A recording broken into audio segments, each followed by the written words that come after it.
안녕하세요. 저희 코리안 한국어 예배 오신 여러분 환영합니다. 예, 오늘 저희 집사람이 이렇게 저희 미드웨스트 라지에서 저희가 큰 우리 미드웨스트 리전에 있는 많은 형제자매들이 모여가지고 지금 여기 보시다시피 여기서 저기 성경부하고 집회를 갖고 있습니다.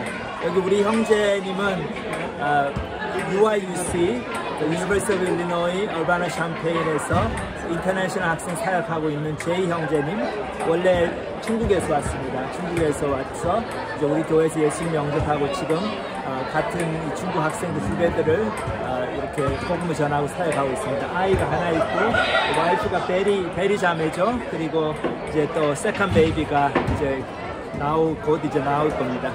저희들이 여기서 지금 제가 비디오 보여드리는 것처럼 아이들도 많이 와 있고 우리 미드웨스트에 한 8개, 9개 캠퍼스가 있는데 그 속에서 같이 이렇게 사역하고 있는 형제 자매들 우리 팀이 한 100여 명이 모여가지고 아이들도 다 데리고 왔어요. 그래서 같이 좋은 시간 보내고 있습니다.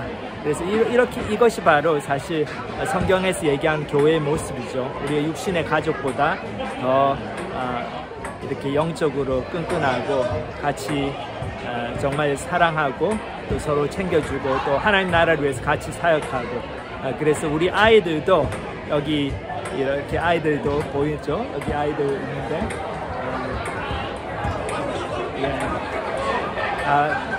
이렇게 신앙 공동체 안에서 함께 자랄 수 있어서 너무 감사한 것 같아요. 그래서 저희들 이제 찬양 한 곡 듣고 부르고 같이 하나님 말씀 듣는 시간 가지겠습니다. Hey, you guys are from somewhere here? Chicago? West Lafayette. All of you guys? West Lafayette. Wow, really? No, not her. So what are you doing here? She's from Michigan. They're from Michigan. Oh, they are Michigan. They're from Michigan. Okay. What are you guys doing here? The West Lafayette. Babysitting. Babysitting. Yeah. Wow.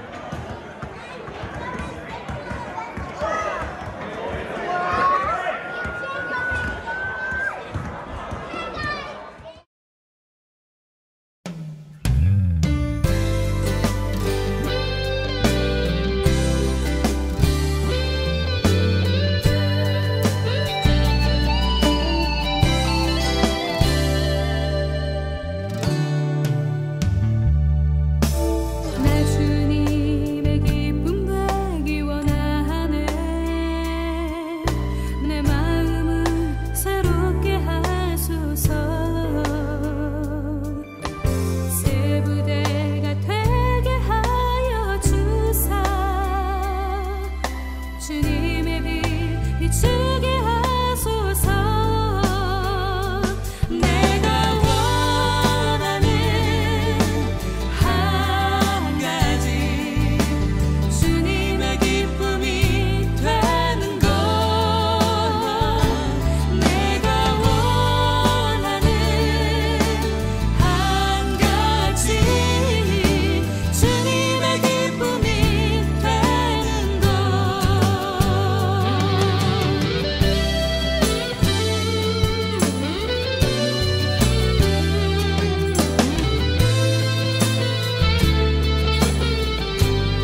오늘 계속해서 예수님의 죽음과 관련된 인물들의 그 여러 가지 예수님을 죽이게 된 그 동기에 대해서, 거기에 참여하게 된 동기에 대해 살펴보면서 또 저희 자신의 모습을 보는 시간을 가지겠습니다.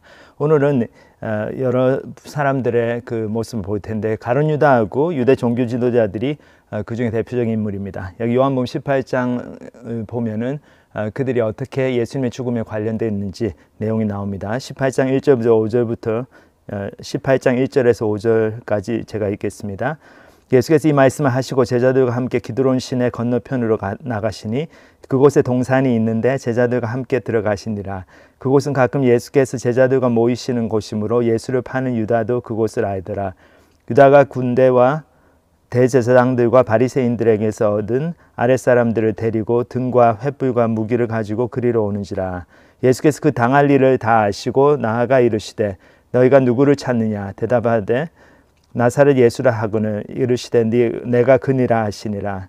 그를 파는 유다도 그들과 함께 섰더라. 자, 여기 보면 예수님께서 십자가를 지시기 전에 그 일주일 전에 그 기드론 시내 건너편에 있는 그 겟세마네 동산이죠. 그 동산에서 시간을 같이 보내셨습니다. 이게 예루살렘에서 예수님과 예수님의 그 제자 그룹이 자기들의 그 개인적인 시간을 가졌던 그런 좀 비밀스러운 장소인데, 가룟 유다는 예수님 12제자 중에 한 사람이었기 때문에 그걸 알았죠. 그래서 예수님을 자기가 팔기로 결심을 한 다음에 대제사장들과 그 서기관들, 유대 종교 지도자들에게 예수님이 어디에 개인적인 시간을 보내고 계시다, 어디에서 그거를 보내고 계시다는 것을 알려줍니다. 그 정보를. 그래서 이 유다가 군대와 대제사장들과 바리새인들인데, 군대는 이제 예루살렘 성전을 경비하던 그 대제사장들 관할에 있던 그 이스라엘의 그 경비병들입니다. 성전 경비병들.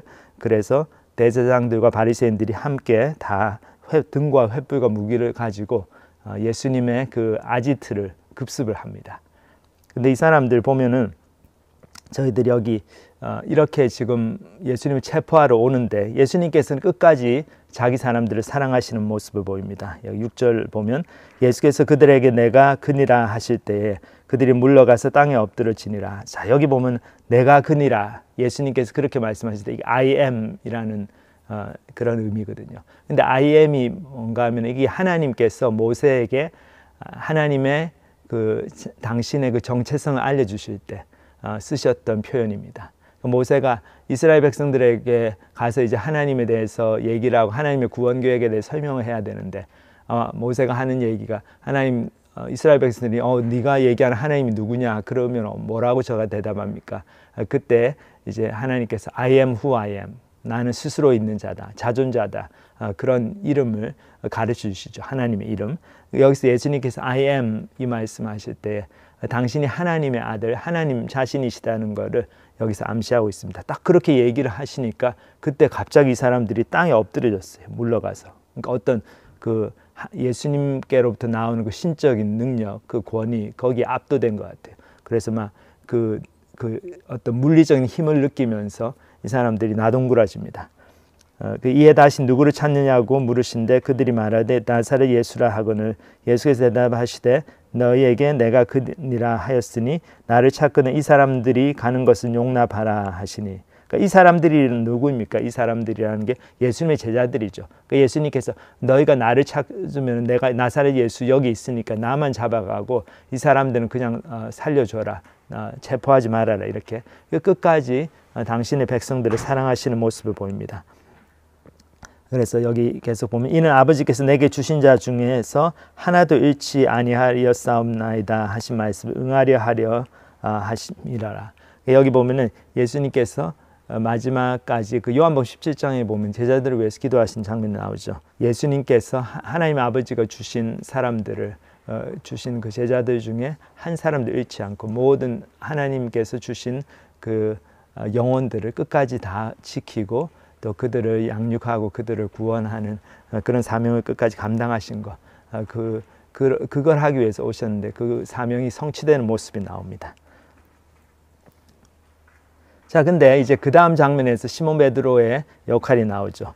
이에 시몬 베드로가 칼을 가졌는데 그것을 빼어 대제사장의 종을 쳐서 오른편 귀를 베어버리니.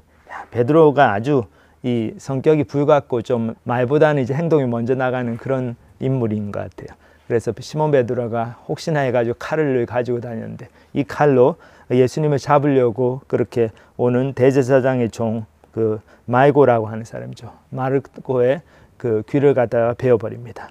그러니까 그 다음에 예수께서 베드로들을 이르시되 칼을 칼집에 꽂으라. 아버지께서 주신 잔을 내가 마시지 아니하겠느냐 하시니라. 그러니까 너 이렇게 하지 말고 내가 이렇게 잡혀가서 죽어야지 너희가 산다. 그렇게 해야지 하나님의 구원 계획이 이루어지니까 그만둬라. 자, 그렇게 예수님께서 베드로를 진정을 시키십니다. 12절 이에 군대와 천부장과 유대인의 아랫사람들이 예수를 잡아 결박하여 먼저 안나스에게로 끌고 가니 안나스는 그의 대제사장인 가야바의 장인이라. 가야바는 유대인들에게 한 사람이 백성을 위하여 죽는 것이 유익하다고 권고하던 자르라. 자, 여기 보면 이제 또 유도 종교 지도자들에 관한 이 정보가 나오죠. 군대 그 성전 경비병들하고 천부장은 로마 군인들 중에서 높은 장교인데 그 밑에 약 거의 1000명에 가까운 군대를 두고 있는 장교입니다. 그리고 유대인의 아랫사람들이 예수를 잡아 결박하여 자, 예수를 잡아가지고 어디로 데려갑니까? 그러니까 처음에 보면 먼저 안나스에게로 끌고 가고 그 다음에 나중에 가야바의 그 법정으로 다시 옮겨갑니다. 근데 여기 참 보면은 유대 종교 지도자들이 많이 타락해 있는 모습을 벌써 볼 수 있어요. 이 가야바가 대제사장이면은 그렇게 원래 대제사장은 한 사람이 쭉 해야 되는 건데 여기 보면 1년씩 막 돌아가면서 하고 또 안나스 장인이 대제사장으로 그 전에 하다가 또 자기 사위한테 물려주고 그러니까 여기 보면 가족 그냥 패밀리 비즈니스가 되어 있습니다. 그 정도로 이 유대의 종교 지도자들이 많이 타락해 있습니다. 그냥 예루살렘 성전 체제를 이렇게 관할하는 좀 어떤 종교 권력 그런 어떤 정치적인 성향이 강한 그런 종교인들이 되어 있는 거죠. 근데 이 가야바는 누구입니까? 유대인들에게 한 사람이 백성을 위하여 죽는 것이 유익하다고 권고하던 자르라. 자, 여기에 대해서 저희들이 잠깐 살펴보겠습니다. 조금 뒤에 가서. 그래서 본문을 일단 계속해서 넘어가도록 하겠습니다. 본문. 그 다음 15절 보면 베드로에 대한 얘기가 계속해서 나옵니다. 시몬 베드로와 또 다른 제자 한 사람이 예수를 따르니. 자, 여기 뭐 예수님은 이제 잡혀가고 다른 제자들은 다 도망을 갔어요.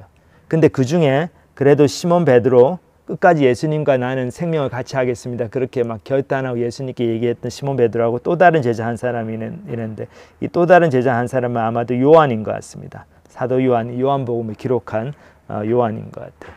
그래서 이 두 사람은 예수님을 멀찍이 쫓아갑니다.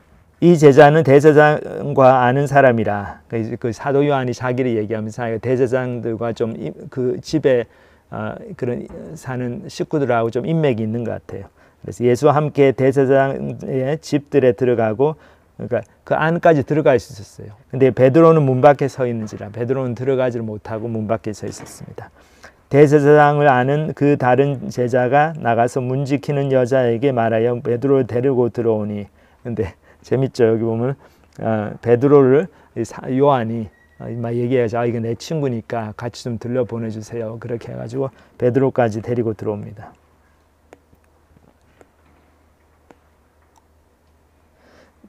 문 지키는 여종이 베드로에게 말하되 너도 이 사람의 제자 중 하나가 아니냐 하니 그가 말하되 나는 아니라 하고 그때가 추운 고로 종과 아랫사람들이 불을 피우고 서서 쬐니 베드로도 함께 서서 쬐더라. 참 여기 보면 베드로의 좀 비겁한 모습이 나오죠. 예수님 앞에서는 막 그냥 나는 예수님이 돌아가시고 잡혀 죽으면 저도 같이 가서 죽겠습니다. 그렇게 막 큰 소리를 떵떵 쳤는데 여기 보면은 막상 예수님이 잡혀가니까 그냥 멀찍이 쫓아가고 그 다음에 거기 성전에 그 대제사장의 집에 가서 거기서 있으면서 근데 거기서 어떤 문 지키는 여종이 너도 이 예수 그 제자 그룹의 사람이 아니냐 같은 패거리지 그러니까 아니라고 그러면서 일단 예수님을 부인합니다. 그래서 베드로 연약한 모습을 볼 수 있죠. 그리고 막 날이 춥고 그러니까 자기 선생님은 예수님은 저기 관정에서 지금 대제사장한테 고문을 당하고 막 그 문초를 당하는데 자기는 밖에서 이렇게 불을 쬐고 있어요. 그 아랫사람들과 함께. 그 정도로 이제 베드로가 참 믿음이 있다고 생각했지만 너무나 연약해진 두려움에 떨고 있는 모습을 볼 수 있습니다. 자, 그 다음에 여기 보면 이제 유대 종교 지도자들이 어떻게 예수님을 다루는가 그 모습이 나옵니다. 대제사장이 예수에게 그의 제자들과 그의 교훈에 대하여 물으니 예수께서 대답하시되 내가 드러내놓고 세상에 말하였노라. 모든 유대인들이 모이는 회당과 성전에서 항상 가르쳤고 은밀하게는 아무것도 말하지 아니하였거늘 어찌하여 내게 묻느냐. 내가 무슨 말을 하였는지 들은 자들에게 물어보라. 그들이 내가 하던 말을 아느니라. 이 말씀을 하시며 곁에 섰던 아랫사람 하나가 손으로 예수를 쳐 이르되 네가 대제사장에게 이같이 대답하느냐 하니 예수께서 대답하시되 내가 말을 잘못하였으면 그 잘못한 것을 증언하라. 바른 말을 하였으면 네가 어찌하여 나를 치느냐 하시더라. 안나스가 예수를 결박한 대로 그대로 대제사장 가야바에게 보내니라. 자, 여기 보면은 참 처음에 이제 안나스 그 전에 대제사장이었고 지금 현재 대제사장 가야바의 장인어른이죠. 근데 이분이 물어보는 게 참 안타깝습니다. 여기 보면 예수님의 교훈에 대해서 막 물어봐요. 근데 예수님 뭘 가르치고 하셨는지 여기 예수님 말씀하신 거 드러내놓고 가르치셨죠. 드러내놓고 세상에 말하였노라. 회당과 성전에서 항상 가르쳤고 은밀하게는 아무것도 말하지 않았는데 왜 나한테 다시 묻느냐. 너희들 다 알면서 왜 그러느냐. 그래서 이 유대 종교 지도자들이 어떻게 했으니 좀 트집을 잡으려고 참 그런 모습을 보이고 있습니다. 그래서 다시 이렇게 물어가지고 예수님이 뭐 말실수를 하면 그 꼬투리를 잡으려고 그랬던 것 같아요. 그러니까 예수님이 이렇게 말씀을 바로 하고 계신데 옳은 말씀 하시는데 여기 보면 그 곁에 있었던 아랫사람 하나가 손으로 예수를 쳐 이르되 네가 대제사장에게 이같이 대답하느냐 하니 자 여기 보면 예수님의 그 올바른 그 정말 정의로운 항변에 대해서 그걸 들을 생각 안 하고 무조건 대제사장이라고 권위로 누르는 그런 모습을 볼 수 있습니다. 근데 이거를 다 예수님께서 받으셨어요. 여기 보면 예수께서 대답하시되 내가 말을 잘못하였으면은 그 잘못한 것을 증언하라. 바른 말을 하였으면 네가 어찌하여 나를 치느냐 하시니라. 예수님 막 이것들이 나를 못 알아보고 내가 하나님의 아들인데 그러면서 막 팍 뭐 장풍 이래가지고 사람들을 다 그냥 쓰러뜨리시고 심판하시고 그런 게 아니고 말로 하시죠. 예수님. 참 여기 보면 예수님께서 얼마나 우리 사람들을 사랑하시는지를 알 수 있습니다. 하나님의 사랑을 알 수가 있죠. 그렇게 천지를 분간을 못하고 하나님의 아들을 이렇게 함부로 대하고 고문하고 문초하고 그런 대제사장들 그런 사람들인데 예수님의 그 마음의 태도는 어떻습니까? 아버지여 저들을 용서하여 주옵소서. 저들은 저들이 하는 일을 알지 못합니다. 자기들이 무슨 짓을 하는지 모릅니다. 그러니까 불쌍히 여겨주시고 용서해 주세요. 그런 마음의 태도, 우리를 불쌍히 여기시는 예수님의 마음을 볼 수 있습니다. 그래서 내가 말을 잘못했으면 뭘 잘못했는지 나한테 얘기를 해달라. 그리고 내가 바른 말을 했으면 왜 나를 치느냐. 그래서 정말 이게 그 연약한 시민이 그런 어떤 정부의 그 공권력에 대해서 항변하듯이 그렇게만 딱 말씀을 하시죠. 저희를 위해서 너무나 낮아지신 너무 많은 거를 희생하시고 있는 인내하고 계시는 예수님의 모습을 볼 수 있습니다. 자, 또 이제 베드로 얘기로 돌아갑니다. 여기 25절을 보면은 요한복음 18장에 보면 계속 이제 그 예수님의 그 체포와 그리고 재판을 받으시는 과정에 그 관련된 인물들을 이렇게 잠깐씩 이렇게 돌아가면서 조명을 하고 있죠. 여기 25절 보면 시몬 베드로가 서서 불을 쬐더니 사람들이 묻되 너도 그 제자 중 하나가 아니냐. 베드로가 부인하여 이르되 나는 아니라 하니 대제사장의 종 하나는 베드로에게 귀를 잘린 사람의 친척이라. 이르되 네가 그 사람과 함께 동산에 있는 것을 내가 보지 아니하였느냐. 이에 베드로가 또 부인하니 곧 닭이 울더라. 자, 여기 보면은 예수님께서 잡혀가지고 그 대제사장의 그 집, 그 안나스의 집, 나중에 가야바의 집에서 그 문초를 받으실 때 베드로는 결국은 계속해서 자기가 예수님의 제자가 아니라고 부인을 하죠. 같이 이렇게 불을 쬐고 있는데 사람들이 베드로를 알아보기 시작합니다. 그러니까 베드로는 계속 아니라고 그러죠. 그리고 대제사장의 그 종 하나는 베드로에게 귀를 잘린 그 말고의 친척이에요. 그래서 말고가 막 가가지고 베드로 얘기를 많이 했겠죠. 그러니까 네가 인상착의가 비슷한 것 같은데 네가 그 사람과 함께 동산에 있는 거 내가 봤다. 아마 그 친척도 같이 가 있었던 것 같아. 그러니까 베드로는 또 부인을 합니다. 참 그때 닭이 팍 울죠. 꽃기요 하고 닭이 우는데 그 닭의 울음소리가 베드로에게 너무나 가슴 아프게 들립니다. 왜 그런가 하면 예수님께서 이거를 벌써 예언을 하셨거든요. 그래서 여기 저희들 보는 것처럼 가룟 유다가 나오고 베드로가 나오고 유대 종교 지도자들이 예수님의 죽음과 관련돼서 서로 각자 다른 모습을 보여주는 그런 장면들이 나오는데 저희들이 그런 그룹들을 하나하나 이제 살펴보도록 하겠습니다. 먼저 유대 종교 지도자들. 이 사람들은 아주 비겁한 사람이었죠. 이 사람들은 하나님을 섬긴다고 하면서 사실은 자기의 종교 권력을 그냥 즐기고 자기가 누리고 있는 권력이 또 이 자기가 관할하고 있는 유대 그 공동체가 어떤 종교적인 그 법으로 관할하고 공동체 그냥 현상 유지, 안정적으로 유지가 되면은 그것으로 그냥 만족하는 사람들이었어요. 그러니까 막 이렇게 예수님이 와가지고 뭐 진리를 얘기하고 뭐 성전 체제를 비판하고 그러니까 너무나 그게 싫은 거죠. 그리고 로마의 군대가 와서 자기들을 또 칠까봐 너무 두려워하고. 근데 또 무엇을 두려워하는가 하면 이 사람들은 예수님을 팍 가서 막 잡아 죽이지도 못해요. 왜냐하면 민중들을 두려워하기 때문에. 그 백성들의 눈치를 또 너무나 보는 거죠. 이 모든 이스라엘의 백성들이 예수님을 그렇게 위대한 종교 지도자 중에 한 사람, 그냥 떠오르는 젊은 랍비로 보고 있는데 그렇게 존경하고 있는데 우리가 함부로 가서 예수를 건드렸다가 우리가 그냥 큰 코 다친다. 또 그런 두려움이 있습니다. 그러니까 이 양반들은 뭐 자기 소신껏 하는 사람들은 아니고 그냥 주위의 어떤 그 시류에 따라 가지고 뭐 좋을 때는 저기 붙고 또 나쁠 때는 또 그 버리고 또 저기 붙고 이런 사람들이었어요. 그러니까 여기 누가복음 22장에 보면은 이 사람들이 얼마나 자기들의 중요한 선택들을 그 두려움이란 힘에 밀려가지고 선택을 했는가 볼 수 있습니다.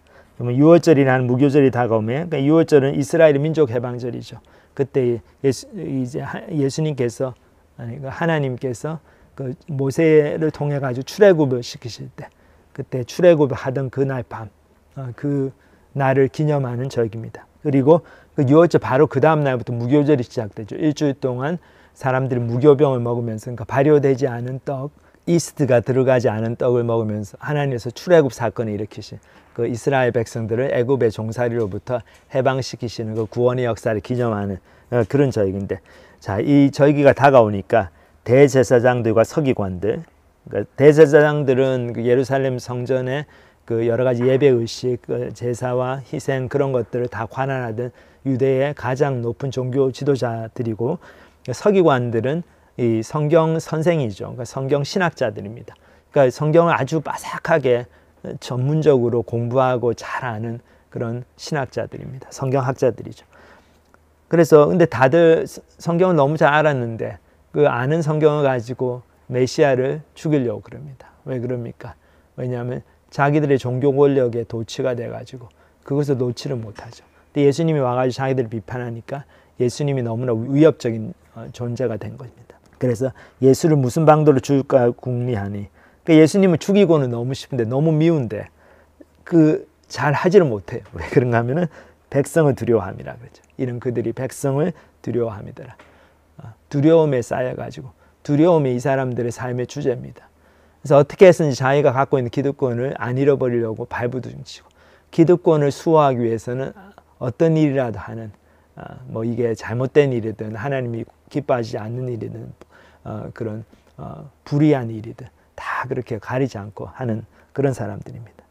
그래서 이 사람들이 이렇게 자기들의 기득권 수호에만 막 혈안이 되어 있기 때문에 예수님께서 분명하게 너무나 놀라운 하나님의 역사를 일으키시는데도 그거를 보는 눈이 없어요. 굉장히 다른 시각에서 봅니다. 여기 보면은 요한복음 11장 후반부에 예수님께서 놀라운 기적을 행하시죠. 예수님 십자가 지시기 한 2주 전 그 정도에 일어난 사건인데, 자기 친구 나사로가 병에 걸려 죽었는데 죽은 지 나흘이 됐어요. 그래서 벌써 무덤에 안장을 했고 그 동굴에 큰 돌로 그 무덤 그 동굴을 다 막고 장례도 끝나고 그런 상황인데, 예수님이 가가지고 무덤에 그 동굴 문을 열라고 그러시고, 그 다음에 나사로야 나오느라 그렇게 말씀하시니까 나사로가 죽은 지 나흘 된 사람이 온몸이 붕대에 감긴 채로 나옵니다.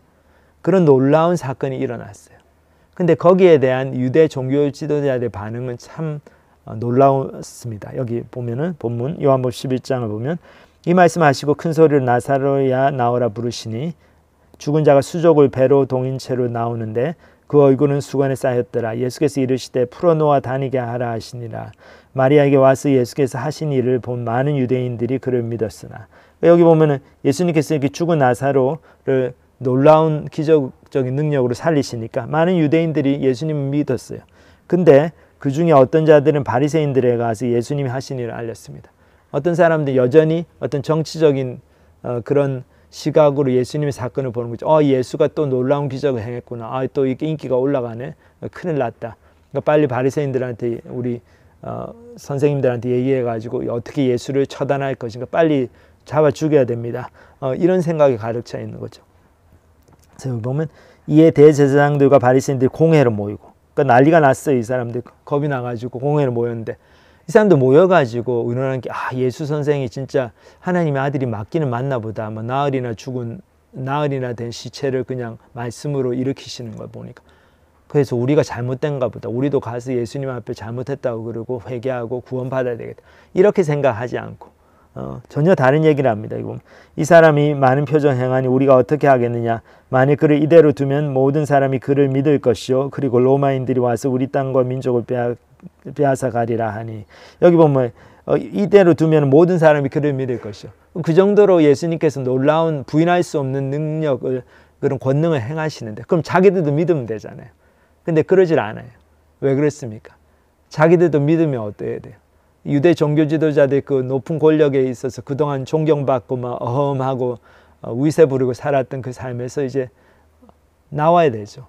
이렇게 겸손하게 나와가 자기들의 그 은밀한 죄를 다 고백하고 위선적인 삶을 고백하고, 그러니까 옛날처럼 존경도 못 받고 옛날처럼 종교 권력도 누리지 못하고, 또 여기 보면 나오지만은 로마인들이 와가지고 우리를 또 칠 것 같고, 그러니까 그런 개인적인 유익들 자기들이 내려놔야 될 기득권을 생각하니까 도저히 못 하겠는 거죠. 그러니까 여기서 해결책은 뭡니까? 예수를 잡아 죽이는 것밖에 없는 거죠. 그래서 여기 본문을 계속 보면은 만일 그를 이대로 두면 모든 사람이 그를 믿을 것이요 그리고 로마인들이 와서 우리 땅과 민족을 빼앗아 가리라 하니 그 중에 한 사람 그의 대제사장인 가야바가 그들에게 말하되 너희가 아무것도 알지 못하는도다. 여기 보면 이제 가야바가 한 얘기가 나오죠. 한 사람이 백성을 위하여 죽어서 온 민족이 망하지 않게 되는 것이 너희에게 유익한 줄을 생각하지 아니한도다 하였으니, 가야바가 뭐라고 합니까? 예수를 죽여야 된다. 근데 가야바가 했던 말의 의도는 그러니까 예수를 잡아 죽여야지, 예수가 한 사람이 예수를 죽이면은 우리 모든 민족이 산다는 거죠. 왜냐하면 로마 군대가 와가지고 우리를 칠 일이 없기 때문에. 그런 뜻으로 얘기를 했지만은 또 한편으로는 참 재밌어요. 가야바가 그의 대제사장으로서 예수님의 죽음의 의미에 대해서 자기도 모르지만은 하나님께서 그 말씀을 그 입에 주신 것 같아요. 예수님이 왜 죽어야 되는지를 가야바가 또 설명을 한 셈이 됩니다. 그렇죠? 한 사람이 백성을 위해 죽어서 온 민족이 망하게 되지 않는 것. 사실 그것 때문에 예수님이 오셨죠. 예수님이 죽으심으로써 온 인류가 구원을 받게 되는 그 통로가 열리는 것. 그래서 가야바가 이런 얘기를 합니다. 물론 가야바는 개인적으로 참 안타깝게도 잘못된 동기에서 하는 얘기지만 어쨌든 가야바가 그리고 대제사장들, 종교 지도자들이 참 너무나 안타깝게도 예수님이 죽은 지 나흘 된 사람을 살리시는 그 놀라운 기적을 행하셨는데 그걸 보고는 회개하고 예수님을 믿을 게 아니고 예수가 이렇게 더 위험한 인물이 됐네. 그러니까 빨리 잡아다가 체포해서 죽여야 되겠다. 이런 생각을 하는 거죠. 그래서 참 저희가 여기서 큰 교훈을 볼 수 있어요. 저희가 갖고 있는 것을 자꾸 움켜쥐면은 어떻게 해서든 억지로 부려가지고 예수를 안 믿으려고 그래요. 내가 갖고 있는 걸 이렇게 내려놓는 게 싫기 때문에. 그 기득권을 어떻게 했는지 내가 몇 년 더 살아보려고 그냥 내 마음대로 살아보려고, 아니면 그동안 내가 70년 이만큼 잘못 살아왔는데 지금 와가지고 그냥 부끄럽게 이렇게 자식들 앞에서 내가 그동안 잘못 살았다. 예수님을 믿었어야 되는데 내가 너희들 예수 믿는 거 좀 안 좋게 생각하고 핍박하고 그런 거 너무 미안하다. 나도 이제 예수님을 믿겠다. 그렇게 겸손하게 자기 죄를 고백하고 자기의 잘못을 시인하고 자기 잘못 살았다는 것을 인정하는 것이 너무나 싫은 거죠. 자존심이 너무 상하고 너무 창피하고 그게 그냥 죽는 것보다 더 싫어요. 그렇게 하니까 어떻습니까? 우리가 그런 마음의 상태에 있으면 아무리 놀라운 증거를 봐도 트집을 잡고 계속 예수님이 하나님이 아니라고 우깁니다. 여기 보면 대제사장들, 유대 종교 지도자들 그런 우기는 완전히 관점에서 예수님을 보는 거죠. 그러니까 예수님이 더 능력을 행하면 행할수록 이 사람들은 더 겁을 먹고 예수를 빨리 죽여야 되겠다. 두려움에 쌓이게 됩니다. 그래서 마태복음 26장에도 보면 비슷한 장면이 나와요. 여기 보면 예수께서 이 말씀을 다 마치시고 제자들에게 이르시되 너희가 아는 바와 같이 이틀이 지나면 유월절이라 인자가 십자가에 못 박히기 위하여 팔리리라 하시더라. 그때 대제사장들과 백성의 장로들이 가야바라 하는 대제사장의 관정에 모여 예수를 흉계로 잡아 죽이려고 의논하되, 근데 그렇게 막 의논을 하는데 뭐라고 합니까? 말하기에 밀란이 일어날까 하노니 명절에는 하지 말자 하더라. 그러니까 여전히 보면 사람을 두려워하는 거죠. 또 로마 군대를 두려워하고 이스라엘 백성들도 두려워합니다. 우리가 예수를 잡아 죽이긴 해야 되는데 이제 유월절 무교절이 오니까 그때 예루살렘에 너무나 많은 사람들이 모이니까 그때는 하지 말자. 왜냐하면은 그때 잘못 건드렸다가 예수의 제자들이 이렇게 막 반기를 들어가지고 우리를 치게 자기들의 세력을 규합해가지고 밀란을 일으키면 이거 진짜 곤란하다. 두려움에 쌓여 있는 거죠. 유대 종교 지도자들의 참 안타까운 모습을 볼 수 있습니다. 기득권을 놓지 않으려는 모습, 그리고 하나님을 두려워하기보다는 사람을 두려워하는 모습. 그렇기 때문에 진리가 바로 눈앞에 있고 하나님의 역사가 일어나는데도 그거를 그냥 애써 부인을 하는 거죠. 그리고 이제 그 다음에 뭐 가룟 유다, 너무나 안타까운 분이죠. 12 중에 하나인, 여기 누가복음 22장을 보면 12 중에 하나인 가룟 유다이라 부르는 유다에게 사탄이 들어가니 이에 유다가 대제사장들과 성전 경비대장들에게 가서 예수를 넘겨줄 방도를 의논하며 그들이 기뻐하여 돈을 주기로 언약하는지라. 유다가 허락하고 예수를 무리가 없을 때 넘겨줄 기회를 찾더라. 가룟 유다는 예수님을 3년 동안 쫓아다녔어요. 예수님과 함께 살겠고 예수님의 이름으로 막 귀신도 쫓아냈고 그런 놀라운 그 12 제자 그룹 중에 한 사람이었는데, 이 사람은 3년 동안 예수님을 쫓아다니면서 많은 것을 경험했지만 자기의 마음속에는 보면 여전히 자기가 기대하는 예수의 그런 어떤 희망, 예수의 그 표상이 있었던 것 같아요. 그렇기 때문에 예수님이 자기가 기대했던 정확하게는 알 수 없지만 가룟 유다가 어떤 분들은 얘기하기를 예수님이 그냥 이스라엘 백성들을 정치적으로 해방해주고 로마의 압제로부터 해방시켜주는 어떤 그런 정치적인 메시아의 역할을 해주기를 기대한 것 같다. 그렇게 추정을 해볼 수도 있어요. 어쨌든 자기가 원했던 예수님의 그 모습이 때로 예수님 움직여주질 않으니까 거기에 크게 실망하고 분노하고 그래서 그냥 예수님을 잡아 죽이기로 그렇게 그냥 결단을 합니다. 그리고 거기서도 대제사장들과 그 성전 경비대장들에 가가지고 뭐라고 합니까? 너희가 무엇을 주겠느냐 얘기하죠. 내가 이만큼 예수님이 어디에 있는지 그 비밀 아지트 그 정보를 줄 테니까 나한테 뭘 달라는 거죠. 그러니까 이 사람들이 은 30전을 줍니다. 은 30개를 주면서 이걸 주겠다니까 그거를 기뻐하면서 이 일을 실행에 옮깁니다. 그래서 여기 마태복음 26장 계속 보면 그때 12 중에 하나인 가룟 유다 하는 자가 대제사장들에게 가서 말하되 내가 예수를 너에게 넘겨주리니 얼마나 주려느냐 하니 그들이 은 30을 달아주거늘 그가 그때부터 예수를 넘겨줄 기회를 찾더라. 자, 얼마나 주려느냐 여기 보면 내가 예수를 넘겨줄 텐데 How much would you give to me? 뭘 주느냐는 거죠. 똑같은 질문을 가룟 유다가 예수님께도 마음속으로 했어요. 예수님, 내가 예수님을 따라갈 텐데 나한테 뭘 주시겠습니까? 나의 기대를 충족시켜 줄 겁니까? 참 가룟 유다처럼 예수님을 쫓아가면은 100년을 쫓아가도 헛일입니다. 예수님을 쫓아갈 때 예수님이 원하시는 것을 내가 해드려야지 순종하는 마음으로 예수님이 원하시는 삶을 내가 살겠다.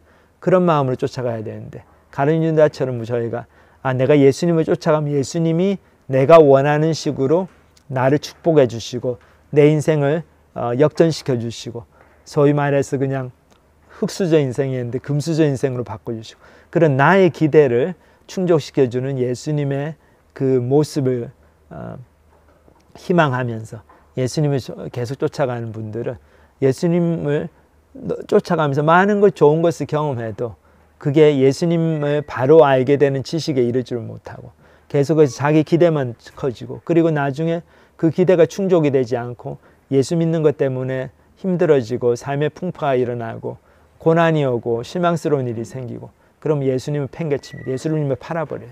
그래서 예수 선생님, 예수가 아니면 뭐 부처님 어디 있습니까? 부처는 뭐 여기 다른 사람 없어. 뭐 그렇게 되는 거죠. 가룟 유다처럼 저희가 되기가 너무 쉽습니다. 그러니까 지금 현재 예수님을 쫓아간다고 생각하는 저희들도 깊이 마음속으로 들여다봐야 됩니다. 내 속에 내가 원하는 예수의 모습을 예수님께 강요하는 그런 내 유익을 추구하는 것에 동기가 된 그런 잘못된 관점은 없는지, 그런 잘못된 마음은 없는지 저희들이 깊이 생각해 봐야 됩니다. 근데 가룟 유다 예수님께서 끝까지 사랑하셨어요. 여기 보면 예수님께서 가룟 유다가 와가지고 예수님을 체포하는데 막 동조를 하고 이런 장면에서도 예수님께서 유다에게 이런 말씀하십니다. 이르시되 어찌하여 자느냐 시험에 들지 않게 일어나 기도하라 하시니라. 자, 이게 예수님께서 마지막 겟세마네에서 기도하시면 제자들에게 주신 교훈인데 말씀하실 때 한 무리가 오는데 12 중에 하나인 유다라 하는 자라 12 중에 하나인 유다라 하는 자가 그들을 앞장서 와서 예수께 입을 맞추려고 가까이 하는지라. 예수께서 이르시되 유다야 네가 입맞춤으로 인자를 파느냐. 이게 예수님께서 유다에게 하신 마지막 말씀입니다. 유다가 와가지고 너무 그 상징적으로 좀 참 마음에 상처가 되는 안타까운 행동을 하죠. 예수님께 와서 라비어 안녕하십니까 그러면서 입을 맞춰요. 근데 유대인의 그 관습이죠. 이게 서로 인사하는 관습입니다. 그래서 사랑의 표현을 하는 듯 하는데 그 표현이 사실은 암호입니다. 왜냐하면 유다가 경비병들에게 얘기했죠. 내가 가가지고 입 맞추는 그 사람이 예수니까 그 사람을 잡아라. 그 사람한테 초점 맞춰라. 그거죠. 신호였죠. 근데 예수님 그걸 아셨어요. 그래서 이런 말씀을 하십니다. 유다야 네가 입 맞춤으로 인자를 파느냐. 인자는 바로 예수님 자신을 얘기하는 예수님께서 쓰셨던 그 표현이죠. 마지막까지도 예수님은 가룟 유다가 좀 회개하고 돌아오기를 원하시는 마음이 있었던 것 같습니다. 근데 유다는 그렇게 하지 않죠. 가룟 유다 어떻게 합니까? 나중에 보면은 자기가 예수님을 팔았다, 잘못됐다는 걸 알고는 이런 안타까운 결정으로 자기 인생을 마감합니다. 이게 마태복음 27장 보면 새벽에 모든 대제사장과 백성의 장로들이 예수를 죽이려고 함께 의논하고 결박하여 끌고 가서 총독 빌라도에게 넘겨주니라. 그때 예수를 판 유다가 그의 정죄됨을 보고 스스로 뉘우쳐 은 30을 대제사장들과 장로들에게 도로 갖다 주며 이르되 내가 무죄한 피를 팔고 죄를 범하였도다 하니 그들이 이르되 그것이 우리에게 무슨 상관이냐 네가 당하라 하거늘 유다가 은을 성소에 던져 넣고 물러가서 스스로 목매어 죽으니라. 여기 보면 유다가 어떻게 합니까? 나중에 자기가 받았던 은을 성소에 던져 놓고 자살을 해버려요. 그러니까 참 유다는 처음부터 끝까지 자기중심적인 사람이었습니다. 자기가 잘못 살았을 때도 자기의 잘못된 동기대로 예수님을 막 몰아세우고 예수님을 그렇게 보고 예수님을 비판하고 예수님에 대해 실망하고 그렇게 하고 자기가 그것이 잘못됐다는 것을 깨달았을 때도 그때라도 예수님께 돌아와서 회개하고 그랬으면 구원의 은혜가 열렸을 텐데 그러지 않죠. 자기 스스로 자기를 그냥 벌을 줍니다. 그러니까 너무 자존심이 강한 사람이죠. 아, 내가 이렇게 잘못했구나. 메시아를 정말 죽였네. 의로운 분을 내가 함부로 죽였구나. 그 양심의 가책에 못 이겨가지고 자기가 자기를 그냥 퍼니시해가 자기가 자기를 벌 줘가지고 죽여버리죠. 그러니까 하나님은 용서해 주시려고 그러는데 자기가 자신을 용서 못합니다. 그것이 정말 본질적으로 자기중심적인 우리 인간의 죄인된 모습입니다. 근데 베드로는 틀렸어요. 여기 보면은 베드로는 어떻게 합니까? 이렇게 다 부인을 3번이나 한 다음에 베드로가 이런 행동을 보이죠. 주께서 돌이켜 베드로를 보시니까 베드로가 3번 부인을 한 다음에 베드로가 주의 말씀 곧 오늘 다 울기 전에 내가 3번 나를 부인하리라 하심이 생각나서 밖에 나가서 심히 통곡하니라. 예수님께서 벌써 예언을 하셨거든. 네가 오늘 밤에 닭이 울기 전에 나를 3번 부인할 거다. 근데 베드로가 그 생각이 났어요. 3번 부인하고 나서 닭이 우니까. 근데 베드로는 나가 심히 통곡하고 울면서 회개했습니다. 그래서 예수님께로 돌아왔죠. 그래서 초대교회의 그런 대단한 지도자가 되었습니다. 그래서 사실 잘못한 걸로 보면 가룟 유다나 베드로나 별로 다를 바가 없어요. 가룟 유다는 예수님을 팔았고 베드로는 예수님을 3번을 부인했습니다. 마지막 3번째 부인을 막 저주하면서 부인했어요. 그러니까 둘 다 아주 잘못된 엄청난 죄를 지었죠. 근데 가룟 유다는 자살로 자기 인생을 비극적으로 마감했고 베드로는 회개했습니다. 하나님께 나왔죠.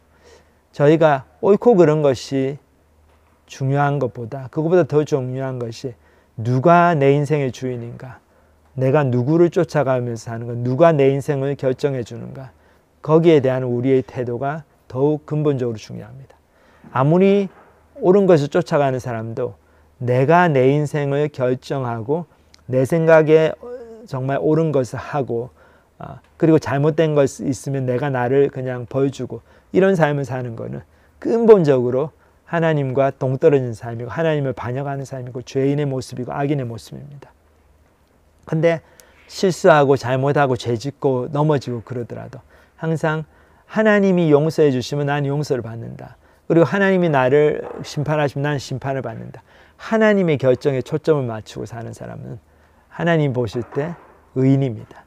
왜냐하면 그 사람은 당연히 예수님의 그 구원의 은혜를 받아들일 거고 예수님의 구원의 은혜에 감격할 거죠. 야, 내가 이렇게 죄인인데, 베드로처럼 내가 이렇게 하나님을, 예수님을 늘 부인하면서 살았는데 예수님께서 다 용서해 주신다고 하시네. 예수님께서 그러셨거든요. 베드로에게 네가 돌이킨 후에 형제들을 굳게 하라. 너 회개하고 나서 너 나를 3번 부인할 텐데 괜찮다.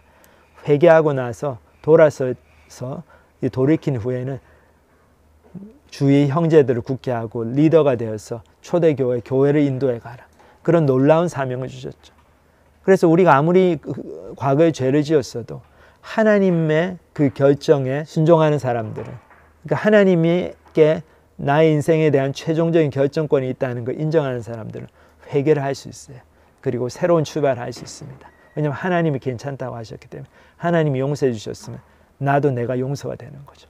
근데 가룟 유다처럼 자기의 주관, 자기의 옳고 그런 기준으로 사는 모습에서 벗어나지 못하는 사람, 자기중심적인 사람은 옳은 일을 해도 자기중심적인 기준에서 한 것이고, 그러다가 잘못된 길로 가서 자기가 잘못된 것다는 것, 인생이 망쳐졌다는 걸 깨달았을 때도 자기의 기준으로 판단하기 때문에 용서가 안 되고, 인간적으로 보여도 용서가 안 되고, 너무 창피하고 너무 잘못 살았고, 그러니까 자기 스스로 자기를 벌해서 자살을 하게 됩니다. 그러니까 우리가 인생의 결정권이 누구에게 있는가, 그리고 하나님이 나의 인생을 보시고 하시는 말씀에 대해서 내가 그걸 얼마나 전적으로 신뢰하고 내 느낌은 어떤지 간에 내가 하나님이 나한테 대해서 말씀하시는 거를 순종하면서, 내 느낌으로는 아무리 내가 잘 사는 것 같아도 하나님이 너 인생 잘못 살고 있다 회개해야 된다, 내가 그걸 받아들이고 회개하고, 또 다른 한편으로는 나는 너무나 진짜 죽고 싶고 너무 창피하고 내가 지은 죄가 너무 크고 도저히 얼굴을 들 수가 없고 쥐구멍이라도 있으면 들어가고 싶고, 그래도 하나님께서 내가 너를 용서하겠다, 돌이키면 된다, 회개하면 된다, 새 출발하면 된다, 그렇게 말씀하시면 그거를 믿고 나아가고, 저희가 그런 후자의 사람이 되어야 되겠습니다. 그러면은 아무리 가룟 유다 같은 죄를 지어도 저희들이 베드로처럼 회개하고 주님께 돌아올 수 있습니다. 저희도 베드로같이 항상 회개하고 주님께 잘못하고 실수하고 넘어지더라도 다시 나오고, 그래서 하나님의 그 용서의 은혜를 경험하고 하나님께 계속해서 쓰임받는 그런 사람들이 다 되기를 참으로 소망합니다. 같이 기도하시겠습니다. 하나님 아버지 감사합니다. 오늘 정말 예수님께서 재판받으시고 종교 지도자들에 의해서 고난당하신 그 밤에, 그 밤과 관련되었던 여러 사람들의 모습을 통해서 또 저희 자신의 모습을 볼 수 있게 하시니 감사합니다. 저희들 가룟 유다와 같이 자기의 주관대로 자기를 칭찬하고 자기를 벌하고 그렇게 사는 삶이 아니라 정말 베드로처럼 넘어지고 죄짓고 약속을 지키지 못하고 너무 부끄러운 일을 행하고 그럴지라도 예수님께서 네가 돌이키는 후에 형제들을 굳게 하라, 그 약속의 말씀은 용서의 은혜를 주셨대, 그것을 믿고 다시 새 출발하고 회개하고 하나님 앞에 나오는 그런 은혜의 사람들이 될 수 있도록 축복하여 주시옵소서. 감사를 드립니다. 예수님의 이름으로 기도합니다. 아멘.